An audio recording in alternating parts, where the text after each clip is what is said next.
no one in the street. Even better, Watson thought my disguise was successful, but I'll have to ensure it works on a tougher audience before I enter the Golden Lion. There, Sergeant Ruffles. He'll be an excellent subject. Hello, me old China. Hey, over here you. When someone with a face like yours says hello to an officer, there's something happening, isn't there? Ain't now going on, copper. I don't recognise you. You aren't from hereabouts, are you? You from Bloomsbury by chance? I ain't. I think you are. I'd even say that you had a hand in the robbery at Sir Herman Grimble's house last night. We'd been informed that the leader of the gang had taken refuge in the area, and now you're passing by to recover your share of the take, right? Tain't so, copper. Last night wasn't me aunt feeling a little dicky. I had to fetch £20 of coal in the wee hours of the night, all on account of her feet being cold, and the coalman didn't have a bag. Enough already. You'll have to watch over your shoulder because I've got my eye on you. Succeeded with flying colours.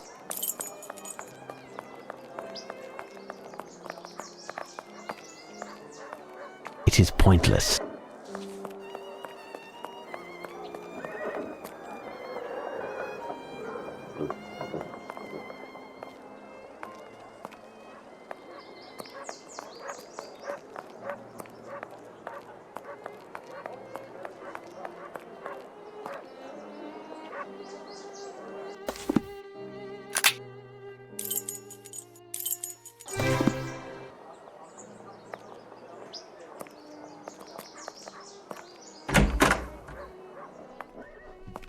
Hello, Gov. Have you seen a bloke from the paper? Piers, his name is. This ain't lost and found. Have a drink or get lost. Got it? Hello, Gov. Have you seen a bloke from the paper? Piers, his name is. Shh. I'm a secret wall with ears. Shh. Hello, Gov. Have you seen a bloke from the paper? Piers, his name is. Hey, big fella. One of your friends? Hey, you know, he told me if I had the skinny, he'd be sure to line my pocket. It just so happens I've got something he'd kill to know. Tell me about it. A gent, your pal? I think he's dossed up with some chap at the Mrs. Fleming's on Malcolm Street. A door with flowers on both sides. He must have a room on the first floor. Hey, when he greases your hand, come pay me a visit. We'll have a few pints and after that... Ta, lassie, I'll think about it.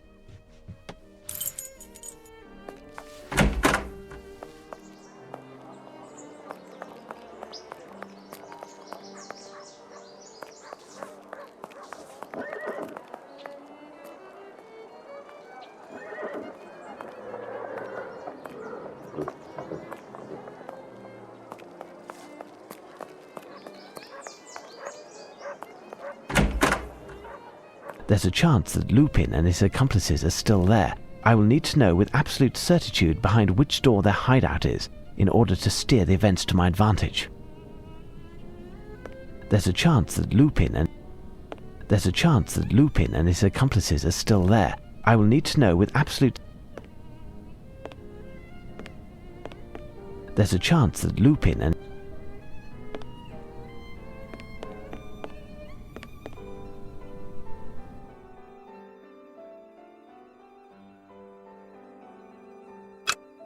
Elongated shape, slender footprint. It's that of a girl, a young girl. Elongated shape, slender... Size 5, small feet.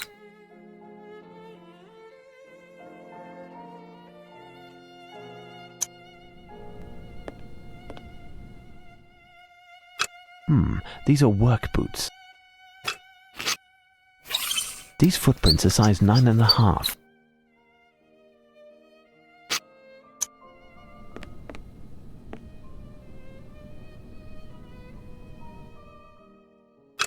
Work boots. Look, some blood and little scraps of meat. The man must work in a slaughterhouse. size 8. The footprints are indistinct, but they don't seem to be those of work boots. The footprints are indistinct. These footprints are size 9.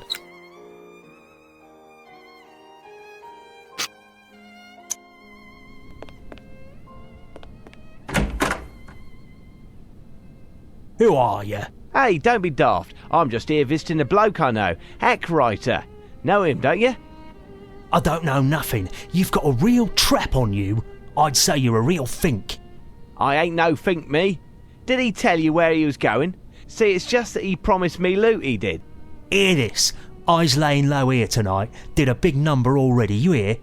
The barkeeper over the Lion told me this joint was emptied an hour ago and paid up for the next 3 days. And here I am, but I ain't never laid eyes on you, chap. Could be that he left a little something for me in his snug. I'll just take a peek, will I? Fat chance, but if you want to earn a few cents, go tell Eddie, the barkeeper over the Lion, there's twice as much as I'd thought. Tell him that little Sam is no longer in the race and he should talk to that chump from Chelsea. So buzz off and hold your tongue, or I'll have it taken out, by heck. I recognized him. It's Rumpkin, a famous burglar. I need to find a way to get him out in order to search the room without alerting the police. Their intervention would cause a commotion and any clues would be destroyed. I must think.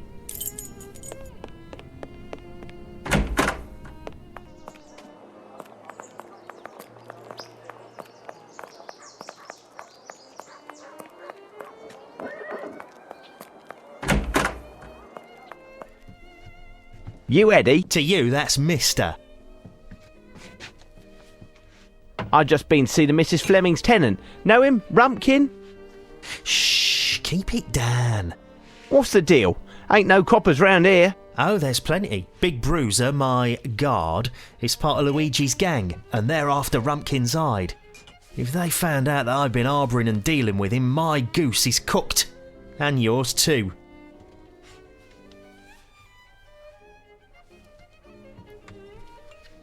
Huh? Maybe I'll just let Luigi know where to find Rumpkin. He might cough up a few bob for that tidbit. How's that sound? Listen, you dirty rat. Luigi and Rumpkin had let's say, a difference of opinion. A little matter of honour. And now Rumpkin ain't welcome round here. So Rumpkin comes to me on the sly. He just scored big, he says. He's going to cut me a share of the all if I bail him out. It's a risk, mind. Now, if you can hold your tongue, you'll get your share too. Deal. Rumpkin ain't ready to leave his hideout, eh? Not likely. The very idea of finding himself face to face with a striped scarf has him quaking in his boots. Striped scarf, eh? What's the score with that then? The identifying sign for Luigi's gang. All those blokes have a striped scarf. They got weird designs on them too. That and their long knives is their trademark. Helps us to see them coming and stay out of the way. Good to avoid the hassle. So, what was it that Rumpkin wanted to tell me? Said it's more than 10 times what you thought. Supposed to bring little Sam, the chump from Chelsea, eh? And as many other men you lord over. Bring them all at midnight. Really? That's top hole, that. I'm on it.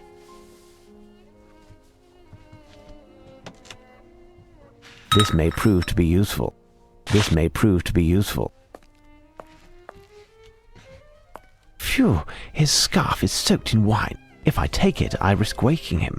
I must make sure this drunkard doesn't notice. This cloth, the size of a scarf, may come in handy.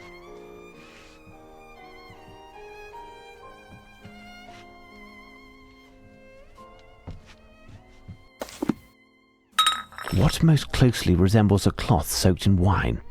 Another cloth soaked in wine. Perfect, he didn't notice anything.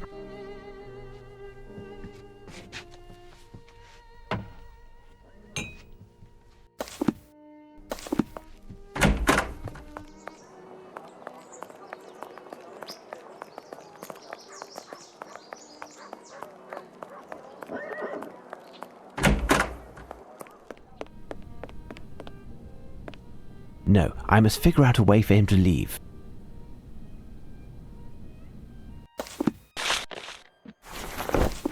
It's me. I've seen our Eddie. Ah! You have 5 seconds to put that thing down. If I'm telling you that, it's because there's a way for you and me both to get along without getting hurt and without Luigi finding out. 1, 2... Okay, spill the beans. Good. Grab a bag and scarper as fast as you can. I keep the rest, and you'll want to pass by Baker Street because the rest of the crew is waiting on the other side. Fine, but we'll meet again. You can count on it. In exactly 13 seconds, he'll come across Sergeant Ruffles. Right, what can I find here?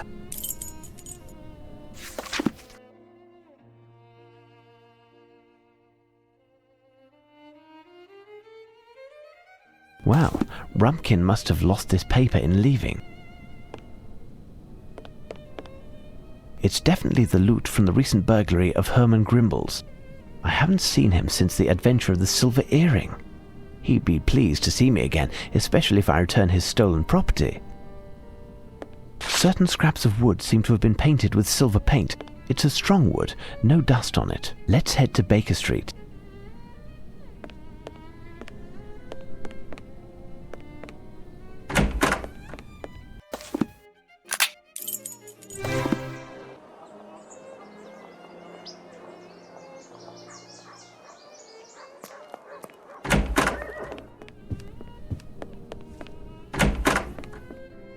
At last, Holmes. I was imagining the worst had happened to you. It was nothing, Watson. Even though I didn't manage to catch the swordfish, I do happen to have a few sea bream in my bag. I sent off the letters that you wanted me to pen. I'm in a right state.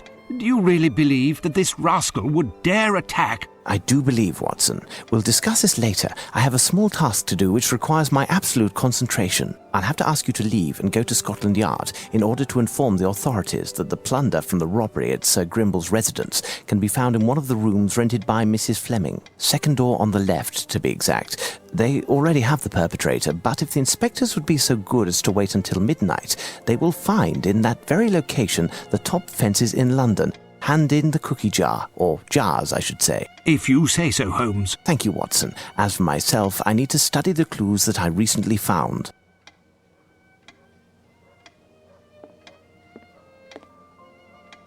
What secrets are these bits of silver wood hiding?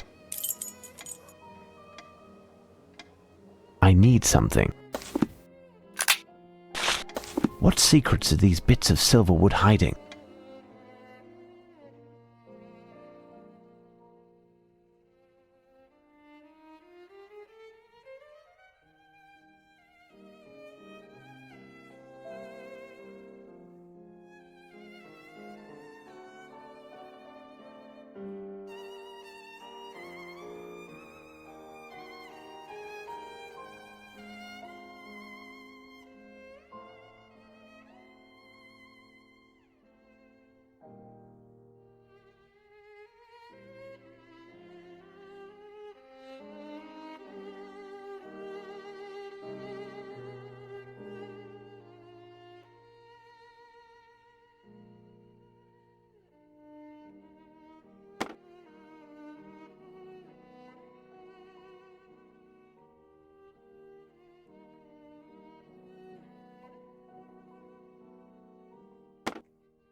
cage. With the wood painted this colour, it almost looks like a steel cage. It doesn't mean much to me. I'm back from the station where I completed the charge you had entrusted me with. On my return, a messenger gave me this letter, which asks us to meet with the Prime Minister at Buckingham Palace tomorrow morning. Tomorrow morning. It's far enough away, but not too late. Either way, it will give us some time for me to ponder and for you to rest. You seem sad, Watson, and we need to inspire confidence tomorrow. Our audience will be one of the hardest.